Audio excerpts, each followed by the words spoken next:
টানা ছুটিতে নির্বাচনের আগে বাড়ি ফিরছেন নগরবাসী। এ বিষয়ে আরও বিস্তারিত জানাতে রাজধানীর মহাখালী থেকে যুক্ত আছেন সহকর্মী শাহরিয়ার জামান পুলক, সায়দাবাদ বাস টার্মিনাল থেকে যুক্ত আছেন সহকর্মী হাসান আল মাহমুদ।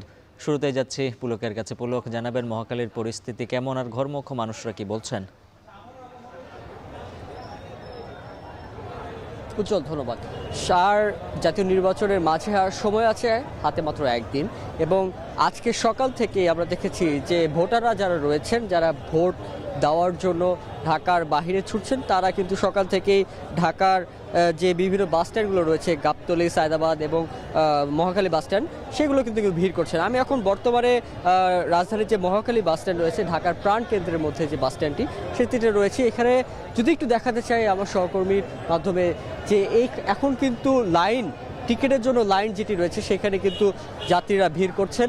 এবং এইখানে মূলত একটি অভিযোগ আসছে যে যাত্রীরা বলছেন যে এই যে সচরাচর যে ভাড়াটি নেওয়া হয়, যে টিকিটের নির্ধারিত মূল্য, সেটি থেকে 200 থেকে 300 এমনকি 500 টাকা বেশিও কিন্তু টিকিটের মূল্য জন্য তাদের কাছে চাওয়া হচ্ছে। এর পাশাপাশি একটু জানিয়ে রাখতে চাই যে সকাল থেকে বাসের পর্যাপ্ত বা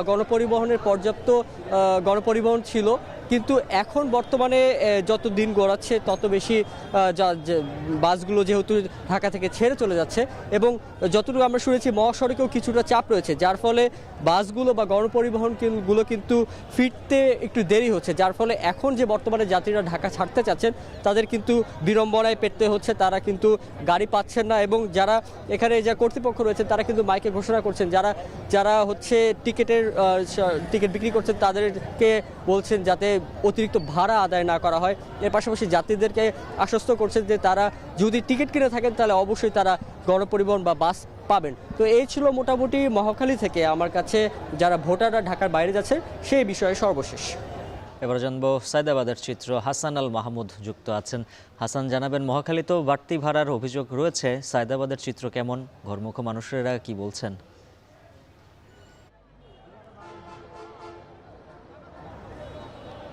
উজ্জ্বল, আমরা মহাখালী বাস টার্মিনাল থেকে এখানে এসেছি, যা সায়দাবাদে, সেখানে কিন্তু প্রচুর পরিমাণে ঘরমুখ মানুষের ভিড় আমরা এই মুহূর্তে দেখতে পাচ্ছি। এবং সেখানে কিন্তু সকাল থেকে আসলে গণপরিবহন যেটি, সেটির কিন্তু ব্যাপক সংকট বলে অভিযোগ করছেন যারা ঘরমুখ যাত্রী। তারা বলছেন যে এই আজকে যেহেতু আগামীকাল একদিন মাত্র বাকি রয়েছে, ফলে আজকের মধ্যে কিন্তু ঘরমুখ যে মানুষ আর তারা কিন্তু ঢাকা ছাড়ছেন, ফলে প্রচুর পরিমাণে কিন্তু যানবাহনের সংকট দেখা দিয়েছে। এবং এই কারণে বিভিন্ন জায়গায় যে বাসের মালিকরা রয়েছে, শ্রমিকরা রয়েছে, তারা কিন্তু অতিরিক্ত ভাড়া আদায় করছে, এমন কিন্তু অভিযোগ করছে। তবে প্রচুর পরিমাণে মানুষ কিন্তু এখানে ভিড় করছে, তবে সেই মানুষের তুলনায় কিন্তু কোনো রকম যে যথেষ্ট পরিমাণে যাত্রীর জন্য যে যানবাহন, সেটি কিন্তু নেই। একই সাথে প্রশাসনের পক্ষ থেকেও কোনো ধরনের সহযোগিতা হচ্ছে না বলে এখানকার যাত্রী সাধারণ যারা রয়েছে তারা অভিযোগ করছে। বিশেষ করে এখানকার সমস্ত প্রশাসনই আসলে নির্বাচন কেন্দ্রিক বিভিন্ন ব্যস্ততার কারণে আসলে এখানে এই যাত্রীদের জন্য আসলে যে নজর দেয়, সেটি কিন্তু দিতে পারছে না বলে অভিযোগ করছে। এবং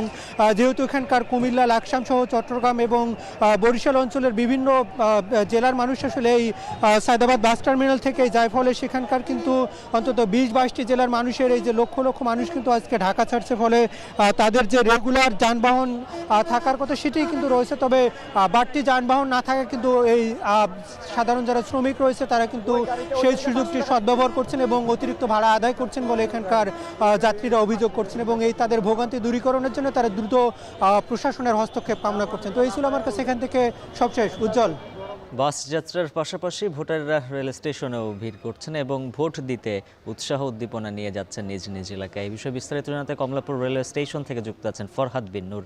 ফরহাদ, জানাবেন রেল স্টেশনে ভিড় কেমন দেখছেন? দেশের সবচেয়ে মজবুত কমলাপুর রেল স্টেশনে রয়েছেন ফরহাদ বিন নূর। ফরহাদের কাছ থেকে জানবো রেলে ঘরে ফেরা মানুষের খবর। ফরহাদ, রেল স্টেশনে ভিড় কেমন এবং সময় মতো ট্রেন ছেড়ে যাচ্ছে কিনা?